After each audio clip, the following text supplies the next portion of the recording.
तर विद्यार्थी मित्रांनो, मी तुमचे एड्युकेटर श्वेता चंदनकर तुम्हा सर्वांचे सीईटी पॅक ग्लोबल ऑनलाईन या युट्यूब चॅनलवर स्वागत करते. महाराष्ट्र एमसीसीईटी एक्झाम 2026 यासाठी आपण प्रिपेअर करतो आहोत आणि मॅथमॅटिक्स अँड स्टॅटिस्टिक्स मध्ये आपण अल्जेब्रा सुरू केला होता. त्यामध्ये आपण फॅक्टरायझेशन पाहतोय आणि आज त्याचा पार्ट 3 आहे. यामध्ये आपण regrouping factors of the form identities वापरून कशी सॉल्व्ह करायचे हे सगळं आपण इथे पाहतो आहे. आपली जी बॅच आहे ती येत्या 20 ऑक्टोबर पासून आपण सुरू करतोय. जर का तुम्हाला एनरोल करायचं असेल तर दिलेल्या नंबरवर तुम्ही संपर्क करू शकता किंवा ग्लोबल ऑनलाईन ऍप वरून डाउनलोड करू शकता. ग्लोबल ऑनलाईन आपल्यासाठी घेऊन आले आहे महाराष्ट्र एमसीसीईटी एक्झाम 2026 यासाठीचा कम्प्लीट कोर्स. यामध्ये तुम्हाला डेली लाईव्ह लेक्चर्स मिळणार आहे, टॉपिक वाईज एमसीक्यूज मिळणार आहे, प्रॅक्टिससाठी फुल सिलेबस नोट्स मिळणार आहे जे तुम्ही डाउनलोड सुद्धा करू शकाल, फुल सिलेबस मॉक टेस्ट मिळणार आहे, फुल सिलेबस एमसीक्यू सिरीज मिळणार आहे आणि याची जी फीस आहे ती 5,000 रुपये, पण ती खास तुमच्यासाठी डिस्काउंटेड मध्ये 4,000 रुपये मिळणार आहे. त्यामुळे नक्की याचा फायदा घ्या आणि आजच एनरोल करा. चला तर मग आता आपल्या अभ्यासाला वळूया. फॅक्टर्स ऑफ द फॉर्म आपण आज पाहणार आहोत. जसं की X plus A X plus B. Let us now discuss how we can factorise expression in a one variable. इथे मध्ये काय म्हणते की आपण एका व्हेरिएबल मध्ये कसं फॅक्टरायझेशन केलं जातं ते आपण इथे पाहणार आहोत. ठीक आहे. जसं की आहे x² + 5x + 6, y² - 7x + 12, z² - 4x - 12 हे सगळं आपल्याला बघायचं आहे. दे आर नॉट, आणि हे कसं आहे परफेक्ट स्क्वेअर नाही है ना. a + b² a - b² अशा पद्धतीने they are not perfect square. For example आपल्याला दिलेलं आहे की x² + 5x + 6 हे जे आहे याच्यामध्ये 6 जे आहे तो नॉट परफेक्ट स्क्वेअर आहे, परफेक्ट स्क्वेअर नाही. ठीक आहे. त्यामध्ये मग आपल्याला एकतर हा जो आहे मग a² - b² चा फॉर्म्युला जो आहे आयडेंटिटी तो फॉलो करणार नाही. तर x² + a + b we may therefore try to use. हा त्याच्यामध्ये मग आपल्याला काय करायचंय, नवीन आयडेंटिटी करायची आहे. x + a आणि याचं काय नवीन आयडेंटिटी सगळ्यांनी लिहून घ्या. x² a + b या आयडेंटिटीनुसार आपल्याला फॉलो करायचं. जर का आपल्याला त्या 3 आयडेंटिटी लागल्या नाही तर आपण ही चौथी आयडेंटिटी वापरणार आहोत आपल्या अभ्यासाला. ठीक आहे. For that we have to look the coefficient of X and the constant term. यामध्ये आपल्याला एक्सचा कोएफिशियंट आणि कॉन्स्टंट टर्म पाहावं लागेल आहे. ठीक आहे. चला एक्झाम्पल्सनी तुम्हाला समजूनच जाईल की मी काय म्हणतेय. Factorise x² + 5x + 6. चला फॅक्टराइज करा. ची काय व्हॅल्यू आहे 6 आहे. आपला फॉर्म्युला काय आहे x² + a + b + a x. ठीक आहे. ए बी ची व्हॅल्यू आहे 6, a + b ची व्हॅल्यू आहे 5. ठीक आहे. दोन तर आपल्याला भेटलेल्याच आहे. त्यानुसार आता आपल्याला करायचं आहे. आता a ची व्हॅल्यू 6 आहे म्हणजे b ची व्हॅल्यू काय आहे 1. ठीक आहे. त्यानंतर a + b काय होईल 7 होईल, नॉट 5. ठीक आहे. तर आपल्याला आता पाहायचं आहे. ठीक आहे. तर आता आपल्याला दुसरं ट्राय करायचं आहे. a ची व्हॅल्यू 2 असेल आणि b ची असेल 3. 2 6. a + b काय होईल मग 5 होईल. हे एक्झॅक्टली जात आहे. ठीक आहे. चल तर आता आपण कसं करायचं मग. हा, म्हणजे आपलं काय येणार आहे x + 2 आणि x + 3 अशा पद्धतीने केलं.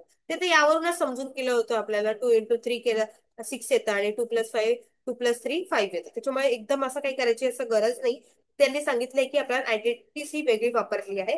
कोणती वापरली आहे x + a x + b = x² + a + b x + a अशा पद्धतीची आयडेंटिटी आपण वापरून ते केलेलं आहे. पण ते सर्रास आपण सॉल्व्ह करू शकतो. ठीक आहे. याने सांगितलं. मग काय निघालं x + 2 x + 3 निघाला. ठीक आहे. त्यानंतर आता y² - 7y + 12. आता 12 हा परफेक्ट स्क्वेअर नाहीये तर बघू. याचं काय 4 × 3 = 12, 4 + 7 6 म्हणजे काय येणार y ना y - 4 y + 3 अशा पद्धतीने ते येणार किंवा मायनस आहे ना. अशा पद्धतीने आपलं उत्तर येणार. ठीक आहे. y² - 7y + 12 = y² - 3y - 4y + 12 है ना. याचं एक्सपान्शन केलेलं आहे. मग काय y y - 3 4 y - 3. आपलं उत्तर काय y - 3 y - 4. असं सरळच आपण उत्तर करू शकतो है ना. चल नेक्स्ट क्वेश्चन आहे z² - 4z - 12. तर 6 × 2 है ना 6 × 12. 6 - 2 4 है ना. अशा पद्धतीने z - 6 आणि Z+2, कारण इथे आपण मायनस केलं ना. तर हे सरळ जेव्हा तुम्ही छान प्रॅक्टिस होईल ना तुमची, तेव्हा तुम्हाला सरळच असं उत्तर येईल. एकदम ते असं सॉल्व्ह करायची पण काही गरज नाही. Okay. Z² - 4Z - 12 Z² - 6Z +2Z, कारण याचं एक्सपान्शन आपल्याला करायचं -12. Minus plus minus minus into plus झालं की मायनस होतं. ठीक आहे. त्यानंतर मग Z - 6 + 2Z - 6. Z - 6 Z+2. हे काय आपलं उत्तर असणार. खूप इझी आहे. थोडंफार लो म्हणजे प्रॅक्टिस करणार तर तुम्हाला येऊन जाईल, है ना. 3m² + 9m + 6. तर सांगा याचं कसं करणार. आता याच्यामध्ये 3 कॉमन फॅक्टर आहे. 3 आणि 3 × 2. ठीक आहे. तर आता कसं करायचं. 3 ला साईडला काढायचं. m² + 3m + 2. ठीक आहे. मग काय. m² + m 2m + 2. हे काय झालं. m² + 3m + 2. ठीक आहे. याचं एक्सपान्शन करतोय आपण. नंतर m+1. m m+1 + 2 m+1. ठीक आहे. अशा पद्धतीने आहे. सरळ आपलं उत्तर निघणार आहे m+1 m+2. हे काय ते आपलं उत्तर असणार आहे. ठीक आहे. 3m+1 आणि m+2. अशा पद्धतीने आपण ते सॉल्व्ह करायचं आहे. पुन्हा मी भरपूर प्रश्न घेणार आहे तुमच्या प्रॅक्टिसला. तुम्हाला नक्की याचा फायदा होईल आणि फॅक्टरायझेशन तुम्ही बघितलंच करून टाकाल. कारण ते थोडं प्रॅक्टिसचा पण भाग असतो आहे. ठीक आहे. बघा याच्यामध्ये आपण काय नोटीस केलं. 3 जे आहे ते कॉमन आहे ते नोटीस केलं. नंतर 3 साईडला काढून आपण त्याचं एक्सपान्शन सिम्पलेस्ट फॉर्म मध्ये केलं. आणि त्यानंतरच मग आपलं उत्तर निघालं आहे 3m+1 m+2.